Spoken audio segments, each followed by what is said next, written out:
Praise lord. అందరూ బాగున్నారా? మీ అందరూ బాగున్నారని నేను మనస్ఫూర్తిగా నమ్ముతున్నాను. మన ప్రభువును రక్షకుడైన యేసుక్రీస్తు అతి శ్రేష్టమైన పుణ్యనామను బట్టి మీ అందరికీ కూడా హృదయపూర్వకమైన వందనాలు నేను చెల్లిస్తున్నాను. దేవాది దేవుడు మన జీవితాలు ఇచ్చిన ఈ గొప్ప భాగ్యాన్ని బట్టి దేవునికి మనం ఎంతగానో రుణస్థలమై ఉన్నాము.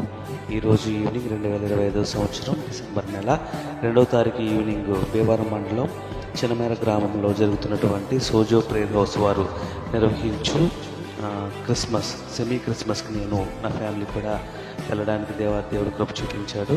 దేవుడు ఇచ్చిన ఈ గొప్ప భాగ్యాన్ని బట్టి దేవుని స్తుతిస్తున్నాను.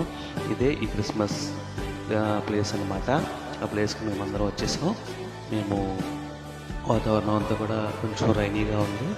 అయినా కూడా మేమందరం కూడా మాకున్న వ్యాన్లో మేమందరం కూడా క్రిస్మస్ వెళ్ళడానికి దేవుడు కృప చూపించాడు. ఆల్రెడీ చాలామంది గ్యాదర్ అయిపోయారు.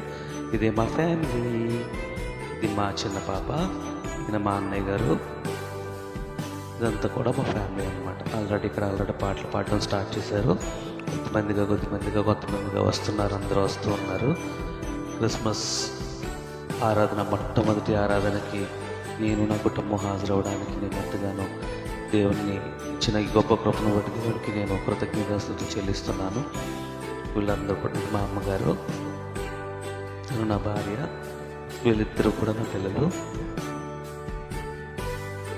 మేమంతా కలిసి దేవుని ఆరాధించే కృపను మా అందరికి దేవుడిని గ్రహించినందుకు దేవుడికి ఎంతగానో కృతజ్ఞతలు చెల్లిస్తున్నాను.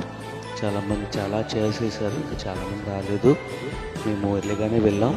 కొంతమంది వచ్చారు, ఇంకా చాలామంది వస్తూ ఉన్నారు. ఇక్కడికి సిస్టర్స్ అందరూ కూడా అందరూ కూడా పాటలు పాడటం జరుగుతుంది. అందరూ కూడా ఎంతో చక్కగా, సంతోషంగా, ఆనందంగా దేవుని మహిమపరుస్తున్నారు. నిజమే కదా, దేవుడు మన జీవితాల్లో ఇచ్చిన ఈ గొప్ప భాగ్యాన్ని బట్టి కృతజ్ఞతాస్తుతులు చెల్లిస్తూ దేవుని యొక్క క్రిస్మస్ జన్మదిన వేడుకలో పాల్గొనడం అనేది దేవుడు మనకి ఇచ్చిన నిజంగా గొప్ప భాగ్యంగా మనం దాన్ని తీసుకోవాలి. ఎందుకంటే ఎంతోమందికి లేని గొప్ప భాగ్యాన్ని మనకు అనుగ్రహించారు. మనం సజీవులుగా ఉన్నాం కాబట్టి ఈ జన్మదిన వేడుకల్లో మనం ఈ విధంగా దేవుని ఆరాధించగలుగుతున్నాం. ఒకవేళ దేవుడు ఆ కృపను ఇవ్వకపోతే మనం ఉన్నాం కదా. కాబట్టి అలాంటి పరిస్థితుల్లో ఉన్న వాళ్ళు ఎంతోమంది ఉన్నారు. వాళ్ళందరి కోసం మనం ప్రార్థిద్దాం. ఖచ్చితంగా మనం ప్రార్థన చేయాలి.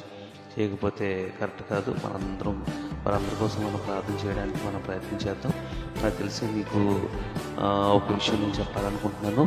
ఏంటంటే కనుక ఈ నెలంతా కూడా అనేకమైన క్రిస్మస్ జరుగుతూ ఉంటాయి. ప్రతి ఒక్కరూ కూడా మీ సమీపంలో ఉన్న ప్రతి క్రిస్మస్కి వెళ్ళి మీరు కూడా దేవుని ఆరాధించండి.